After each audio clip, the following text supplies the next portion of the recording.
आशा करता हूँ आप सब बहुत अच्छे होंगे। तो हमारे मोदी जी का जो ट्विटर अकाउंट है वो हैक हो गया है। तो PM Modi's Twitter account gets hacked. अब यार इसमें दो तीन चीज़ें हैं। पहली बात तो ये है कि मोदी जी हमारे देश के प्रधानमंत्री हैं, तो अगर इनका अकाउंट हैक हो सकता है तो हमारी क्या औकात है, हमारी क्या बिसात है। ट्विटर सबसे इंटेलेक्चुअल प्लेटफॉर्म है। तीन ही सोशल मीडिया हैं, एक ट्विटर है जो सबसे इंटेलेक्चुअल है, जहाँ पे सरकार इंपॉर्टेंट अनाउंसमेंट, आंदोलन चलते हैं भाई, हम तो लोग तो आप लोगों के लिए आंदोलन चलाते हैं। अभी रेलवे के लिए आंदोलन चलाया, तो उसमें आपको पता है कि रेलवेज ने डेट जो है, एग्जाम डेट जो है वो मुकर्रर कर दी। तो ट्विटर एक ऐसा प्लेटफॉर्म है जहाँ पे सरकारें सुनती हैं। डोनाल्ड ट्रंप की पूरी सरकार ट्विटर से चलती थी। दूसरा है आपका फेसबुक, जो कि इंस्टा और ट्विटर के बीच का है, ठीक है, वहां पे है ना, बहुत ही ज्यादा इंटेलेक्चुअल नहीं है बट ठीक ठाक है। और तीसरा इंस्टा पे basically it's all about youngsters, तो वहां पे काफी ज्यादा यंगस्टर्स को ल्योर करने का वो अच्छा तरीका है। Insta is a good platform. तो फिलहाल जो सबसे इंटेलेक्चुअल प्लेटफॉर्म है और सब देश के सबसे ताकतवर आदमी का ट्विटर अकाउंट जो है वो हैक हो गया। अब देखिए हैकिंग कैसे होती है। हैकिंग के दो तीन तरीके हैं। कोई लिंक आ गया है ना, कोई मेलिशियस मेल्स या मैसेज, आपने उसको क्लिक किया, वो पूरा फिशिंग के जरिए या बैकडोर के जरिए पूरी सारा का सारा डेटा जो है वो रिट्रीव हो जाता है। अगर आपने हद से ज्यादा परमिशन दी हुई है अपने फोन्स में तब, फिर नहीं तो क्रेडेंशियल्स पता होंगे तब जो है ट्विटर अकाउंट या कोई भी अकाउंट जो है कॉम्प्रोमाइज हो जाता है। अगर कोई ऐसा मैसेज आया, कुछ आपको कोई वेबसाइट पर ही डायरेक्ट किया है जो मिलीशियस है तब, तो इस तरीके से मतलब एक ना एक लूप होल वो जरूर निकालेगा। अब बड़ी बात यह है कि पीएम मोदी जी अकेले नहीं है जिनका ट्विटर अकाउंट हैक हुआ है। एलॉन मस्क, अभी पिछले महीने एलॉन मस्क हो गए, जो बाइडन तक का, जो कि दुनिया का सबसे ताकतवर आदमी है भाई, अमेरिका का राष्ट्रपति दुनिया का सबसे ताकतवर आदमी होता है, उसका भी ट्विटर अकाउंट हैक हुआ है। तो सिर्फ मोदी जी अकेले नहीं है, बट वही है कि अगर इनका अकाउंट हैक हो सकता है तो हमारी औकात ही नहीं है। तो फिलहाल हम बात करेंगे जो अकाउंट हैक हुआ है उसके और क्या लिखा था। ट्विटर अकाउंट तो हैक कर लिया, लेकिन लिखा क्या था। और ये देख लीजिए, सारे मीडिया ने इसको कवर किया है। PM Modi Twitter account hack in India Today ने इसको कवर किया। Now restored tweet on bitcoin.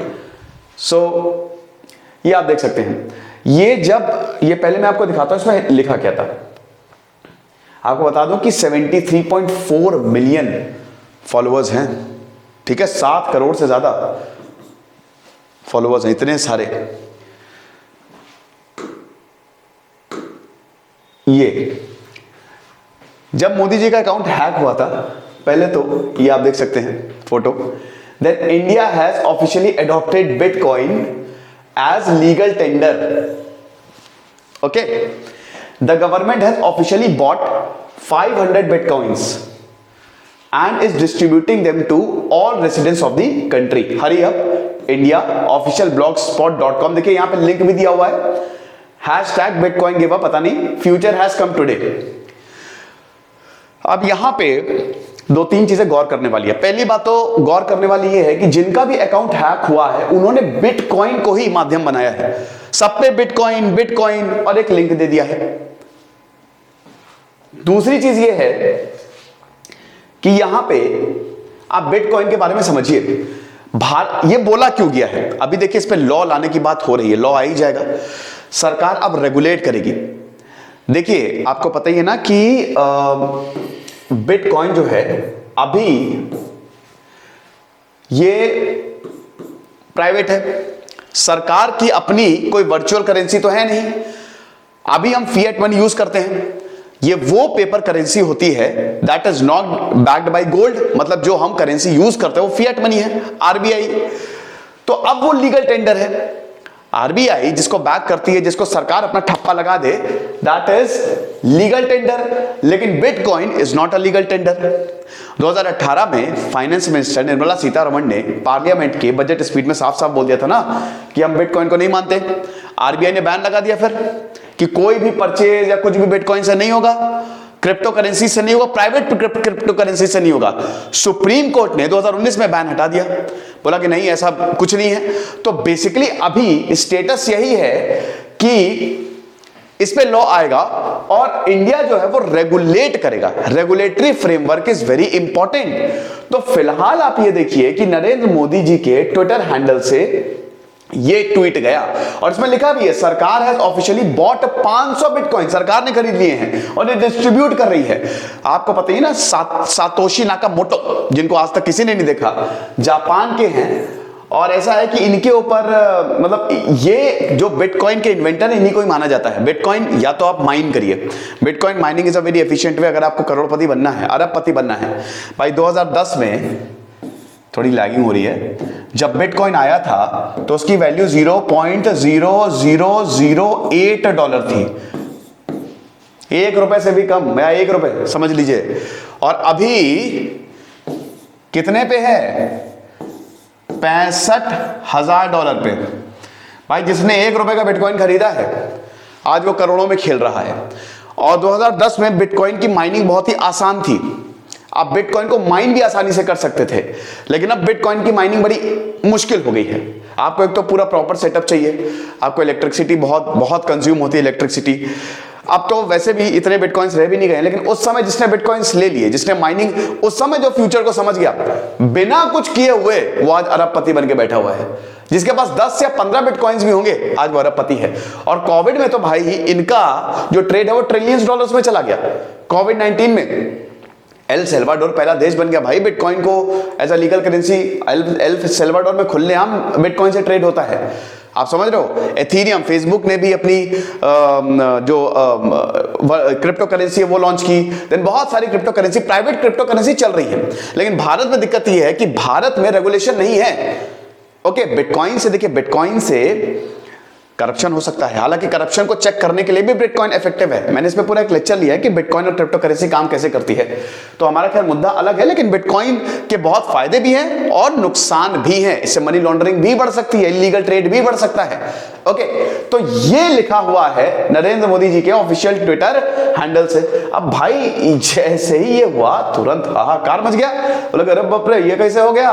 उसके बाद फिर ये तुरंत इनके पास ये जवाब आता है, आप देख सकते हैं कि Twitter handle of PM Narendra Modi was very briefly compromised. The matter was escalated to Twitter and the account has been immediately secured. अब देखिए बड़े लोग होते हैं तो सीधा ट्विटर को फोन करते हैं। हम तो हमारा कुछ हैक हो गया तो हम तो गया, बाय बाय, टाटा, खत्म, गुड बाय। लेकिन जो बड़े लोग हैं ना सीधा ट्विटर को फोन किया गया, जैक डॉर्सी क्या कर रहे हो, जल्दी हमारा ट्विटर अकाउंट रिस्टोर करो, तो तुरंत रिस्टोर हो गया। In the brief period that account was compromised any Twitter shared must be ignored. अब ये सब डिलीट कर दिया गया, जैसे अकाउंट तो जो आप ट्विटर थ्रेड अभी देखेंगे ना सब डिलीट कर दिया गया। अब सोशल मीडिया में कहां कुछ छुपना है। एक बहुत ही बड़े जर्नलिस्ट हैं, वो आए थे अभी, बहुत बड़े न्यूज चैनल पे काम करते हैं, एकदम फुल टाइट होके, और धड़ाधड़ अपनी जो पता नहीं क्या अनाप शनाप बोले जा रहे थे। उसके बाद उस क्लिप को डिलीट कर दिया गया। शादी से उठ के आए एकदम फुल टाइट, और उसके बाद बोलना शुरू किया सीडीएस विपिन रावत को वीके सिंह बोल गए। मतलब बहुत, जब बोल रहे कि जर्नलिस्ट का निधन हुआ उसके बाद उसको हटा दिया गया। लेकिन सोशल मीडिया है भाई, सोशल मीडिया पे कुछ नहीं, तुरंत स्क्रीनशॉट लिया, तुरंत शेयरिंग धड़ाधड़ शुरू। तो यहाँ पे भी ऐसी शेयरिंग, उसके बाद खूब सारे मीम्स भी बनने लगे। तो यही है। तो फिलहाल ये फिर उसके बाद यही पूरा का पूरा आया इनकी तरफ से जस्टिफिकेशन की, अब सब कुछ ठीक है और अब हमने ये रिस्टोर कर लिया है। अब देखिए, Ministry of Electronics and Information Technology Computer Emergency Response Team CERT, जो कि सब कुछ भारत के लिए CERT इंडिया, वैसे हर देश में CERT होती है, IT एक्ट के तहत ही ये काम करती है। 2014 में इसके बाद इनको काफी ज्यादा जिम्मेदारी दी गई। भारत में ना प्रॉपर साइबर लॉज भी नहीं है, अगर आप देखो ये भी दिक्कत है। साइबर सिक्योरिटी कहते हैं ना कि अब जो नया वॉरफेयर है ना, आप भूल जाइए, वॉरफेयर बंदूकों से नहीं होगा, तलवारों से नहीं होगा, न्यूक्लियर से भी नहीं होगा, ये साइबर से होगा। Cyber warfare is the new type of warfare. तो हमको इस टेक्नोलॉजी में बहुत ज्यादा आगे बढ़ना पड़ेगा। सो CERT जो है उसने ये सब कुछ कवर किया। पूरा इनका काम ही होता है कि एनालाइज करें कुछ ऐसा जो भी साइबर थेफ्ट है, जो बड़े लोगों का अकाउंट हैक हो रहा है वो क्या, और हमारी और सिक्योरिटी को इंप्रूव कर रहा है, ये पूरी इनकी जिम्मेदारी होती है, ठीक है। तो अब वही है कि इन्होंने they are trying to identify the source of the hacking incident, latest technology is being used for the same. वैसे आपको बता दूं कि भारत में जो भी हैकिंग इंसिडेंट होते हैं उसमें से जो सबसे ज्यादा है वो चाइना से होते हैं। 35% जो हैकिंग इंसिडेंट होते हैं ना वो चाइना, फिर पाकिस्तान, रशिया। रशिया हमारा दोस्त है लेकिन उसके बावजूद खैर पाकिस्तान, चाइना, रशिया का आजकल मेल जोल काफी बढ़ भी गया है। तो यही हिसाब किताब था। तो बिटकॉइन अभी लॉ आना बाकी है और रेगुलेट करेगी भारत सरकार। उसके पहले ही बोल दिया कि भैया भारत ने मस्त ऐसा बिटकॉइन जो है वो अडॉप्ट कर लिया और अब खूब सारे बिटकॉइन, 500 बिटकॉइन बांट भी रहे हैं। मतलब ऐसा नहीं कि चुनाव में जब नहीं कि चुनाव जीतने के लिए नोटों की गड्डी बांट रहे हैं या शराब की बोतल बांट रहे हैं, तो ऐसे 500 बिटकॉइन बांटे जा रहे हैं और एक बिटकॉइन की कीमत भाई 10 लाख से ऊपर है अब, ठीक है। देख लेना यार कितनी है, वैसे लाखों में ही है। तो ये चीज है। फिलहाल बिटकॉइन के बारे में मैं आपको बता ही चुका हूं। क्रिप्टो करेंसी ब्लॉकचेन टेक्नोलॉजी पे काम करती है, बहुत ही रिलायबल होती है ये, और हर ब्लॉक में आपकी इंफॉर्मेशन होती है और इस तरीके के होते हैं, इसमें इंफॉर्मेशन और ये ऐसे पास ऑन होती जाती है, ठीक है।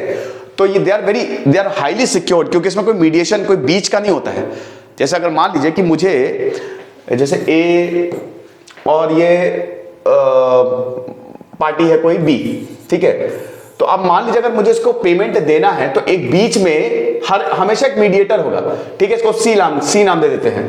लेकिन बिटकॉइन में क्योंकि ब्लॉकचेन टेक्नोलॉजी है तो हाईली सिक्योर्ड है, पीयर टू पीयर ट्रांजैक्शन होते हैं, तो इसीलिए इट्स अ ग्रेट थिंग। और क्रिप्टो करेंसी की बात करें, इसकी कोई फिजिकल फॉर्म नहीं होता है। जैसे आपके पास बिटकॉइन है तो आप उसको एप्पल का फोन खरीद लो, अगर भारत में लीगल हो जाती है तो कुछ भी आप बिटकॉइन से खरीद सकते हो। अब लीगल नहीं है तो फिर बाहर ही ये चलेगी, है ना। इसकी कोई has no intrinsic value that it is not redeemable for another commodity such as gold। भाई अगर आप इधर से आलू निकालो उधर से सोना नहीं निकलेगा, लेकिन अगर आप इधर से सोना निकालो और ये आप ले जाओ कहीं पे, तो उसके बदले में जैसे मान लो कि सोना आपका 1 लाख रुपए का है, ठीक है। 1 किलो सोना, 1 किलो नहीं, आधा किलो सोना, ठीक है। तो आधा किलो सोने की पता नहीं कितनी कीमत है, लेकिन वो लाखों में जाएगी, तो आपको लाखों रुपए मिलेंगे। अब लाखों रुपए मिलेंगे, लेकिन अब ऐसा थोड़ी ना कि आप बिटकॉइन लेके गए कि भाई मेरा एक बिटकॉइन है या इस बिटकॉइन मैं तुमको दे रहा हूं, मुझे इतना सोना या चांदी दे दो, तो वो उसकी इंट्रिंसिक वैल्यू नहीं है, ओके। और इसका कोई फिजिकल फॉर्म भी नहीं है, सब कुछ डिजिटल है। सप्लाई जो है it is not determined by a central bank, ये ही एक बहुत बड़ा इशू रहता है। और मेरा भी पर्सनली मानना यही है कि इसको बैन करना इज नॉट द वे, क्योंकि अभी ज्यादातर सरकारों ने इसको रिकॉग्नाइज कर लिया है। तो बैन करना इज नॉट द वे, आप इसको रेगुलेट करें, जो कि भारत सरकार करेगी ही। तो एल सल्वाडोर जो है वो पहला देश है जिसने बिटकॉइन को एक currency, as a currency adopt किया है। तो ये लेक्चर था। अच्छा, मैं आपको बता दूं कि हमने यूपीएससी का कोर्स जो है वो लॉन्च कर दिया है। भाई वो 3 साल का कोर्स है, ठीक है। हमारे यहाँ 1 साल, 2 साल और 3 साल के कोर्स आते हैं। तो 3 साल का कोर्स हमने फुल फ्लेजेड लॉन्च किया हुआ है, तो आप जरूर अवेल करें। अगर आप हमारे साथ जुड़ना चाहते हैं, आपको एक चीज बता दूं कि अगर आप हमारे साथ जुड़ना चाहते हैं, हम यूपीएससी की फैकल्टी ढूंढ रहे हैं, ठीक है। लेकिन ध्यान दीजिएगा, एक्सपीरियंस चाहिए हमको। बैंक, एसएससी हमारे पास ऑलरेडी प्रॉपर टीम है, 2 एजुकेटर्स की जगह वेकेंट है। तो यूपीएससी में अगर आपको एक्सपीरियंस है तो आप जरूर हमको अपना सीवी मेल कर सकते हैं। डिस्क्रिप्शन बॉक्स में मेल आईडी दी हुई है, glowsbusinessstudy@gmail.com। Okay, thank you. This is सिद्धांत अग्निहोत्री साइनिंग ऑफ।